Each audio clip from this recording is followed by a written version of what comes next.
Hello guys, Anmarchi here, back, and I promised a little while ago I did a Titanfall video, and I said that I was going to do a Q&A. I've been meaning to do one for a while. I've never done a Q&A on my channel before. This is actually my first.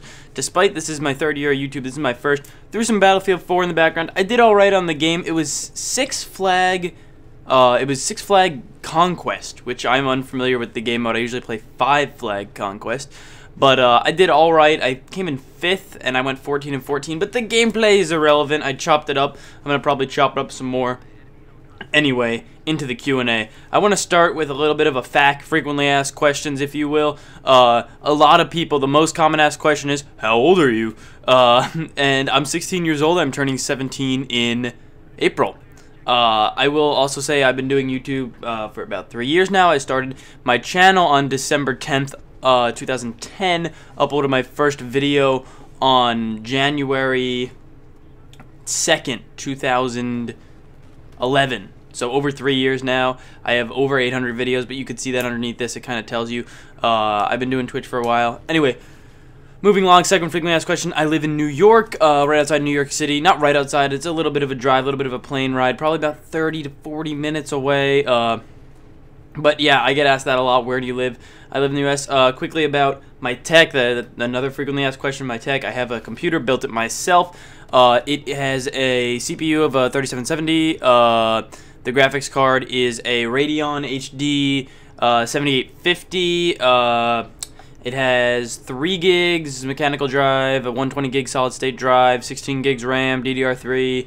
If you have any other questions about the PC, leave them below. I also made a PC video a while ago. The case is a half X, whatever. I have an Xbox One if anyone else was wondering. The mic I'm using now is a Yeti. Okay, next I will say how the Kick-Ass crew met. A lot of you know me through Woody. A lot of you know me through the Kick-Ass crew. I did a video on that. I'll try to leave it at the end of this one if I remember.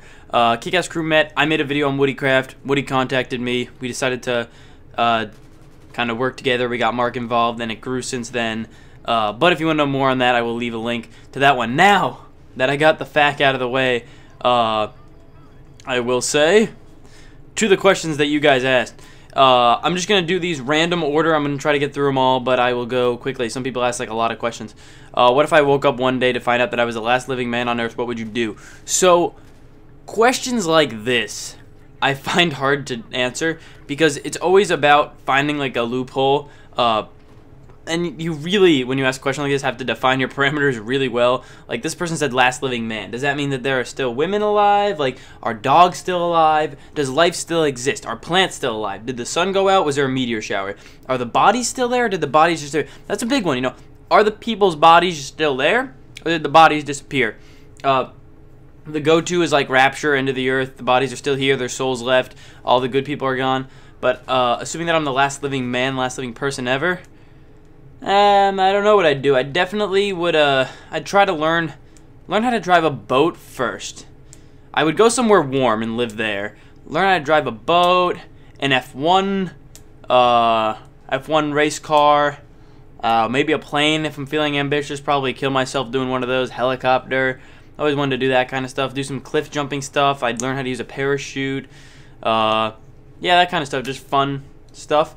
Moving along, the next one is, what's the scariest situation you've ever been in? Scariest situation, physically, I've done some like small cliff jumping stuff. I think 30 feet or 25 feet was the biggest jump I ever did.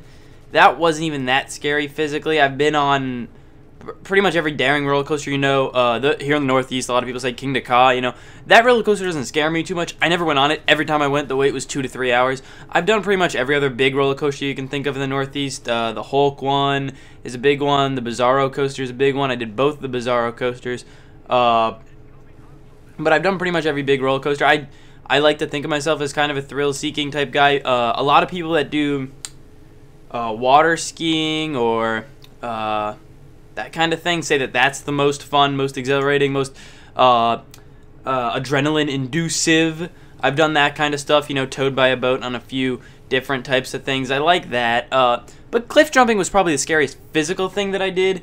There is like another side to scariness, if you will. The side of, oh crap, I didn't do the paper. Oh crap, I hope I don't get pulled over. Oh no, you know, that kind of stuff. That kind of scary, like whereas it's not a physical thing. It's more just, I don't know what to call it, a legality thing or something like that. I don't know, but probably second to that would be if I forgot to study. Probably once I forgot to study for a quiz or something. But physically, probably the cliff jumping. The worst thing I've ever eaten.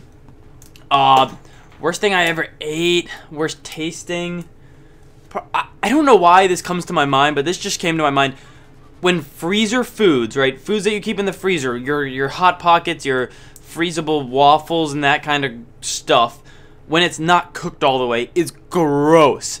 I've bit into I got a couple frozen pizzas and stuff like that, and they've just been cold, and that is probably the grossest thing I've ever ate. Just because it's like one of those things where you're expecting it to be warm. If you're eating something or tasting something and you expect it to be gross, it's not bad at all. But when you're biting into something hoping that it's going to be warm and delicious, and it's not, then that is worst. What's the silliest thing I've got in trouble for? I've gotten in trouble a few times. I'll just go through it. One time we did Mad Libs on the bus. This was an interesting one. So this was probably like 4 years ago, 4.5 years ago. I was on the bus, and probably 5 actually. Whatever. We were on the bus and we were doing Mad Libs. And being 12 or 13, we thought it was funny to put in like swear words and inappropriate things into the Mad Libs itself. So that's what we would do. We would put in like inappropriate things, and occasionally in Mad Libs it says like person in the room. So we'd put in someone on the bus, and one day we put in a kid and he got offended. And this kid, it was really weird. He came to me in such like a sketchy way. He said, "Look, you can come with me to the principal right now and be a witness, or you can get pulled in by the principal as, you know, the bully." And I'm like, I'm obviously going to go and be the witness. So I went, and he had me sit there and I'm like, yep, this happened, this happened, this happened. So that was a silly thing. Moving on, I got in trouble for taking a phone, and I didn't steal the phone. She was my friend. It was a girl. We were just messing around, a bunch of us, and somehow the blame fell on me for that one too. And we just messed around on her phone, but she's done it, you know, back to us 10 times over and worse by now. So that was another just like silly one. I'll think of better ones. I'm doing these on the spot, so don't expect the best answers. Favorite sports team? I don't know. I'm always torn on favorite sports teams. I kind of like the Giants, and the story behind that, Giants meaning the New York football team. American football, of course.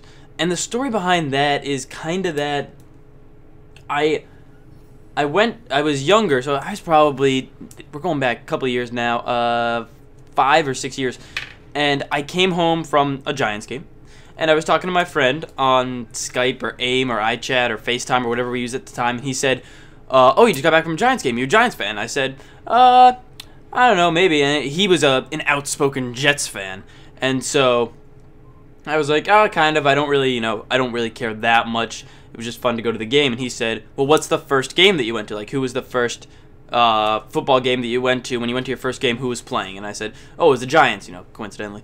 And then he said, well, then you're probably a Giants fan. And I said, okay. So since then, I've kind of identified myself as a Giants fan.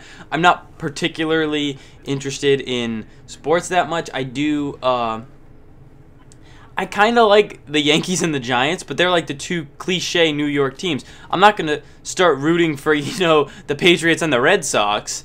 That'd just be foolish. But yeah, that's my answer there. How did you come up with people like Monkey Dragon, Laundry, and Mark to make up the Mineshaft server? So how did I come up with them? I've known Mark for a while. How I met Mark is actually in the Kick-Ass Crew video that I'm going to link to at the end of this one.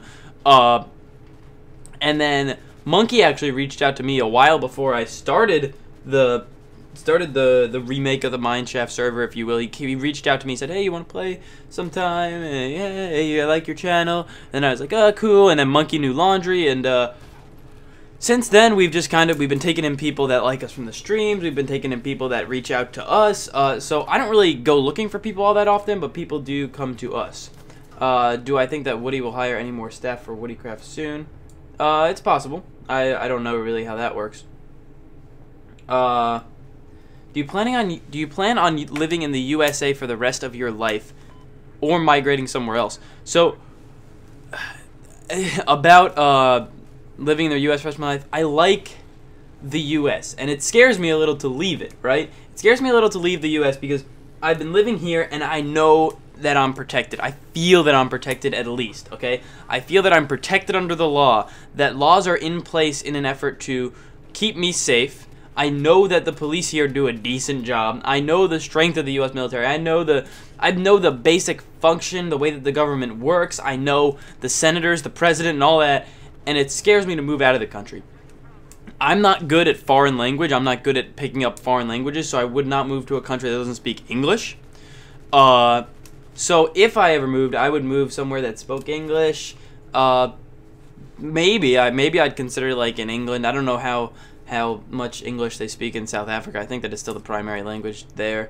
So maybe there. I don't know. I possibly Canada, but it's even colder up there. I'd want to live somewhere warmer, most likely. Yeah, and then I think that's the last of them. That's all the questions. If you guys have more questions, you could leave them on this video. I don't plan to do another Q&A for a while. I just wanted to do a bunch of general questions, and that's all. So if you liked the video, be sure to hit like. Tell your friends. If you're new, subscribe. There'll be a link to the Kick-Ass Crew video coming up soon. And that's all, guys. Thanks for watching.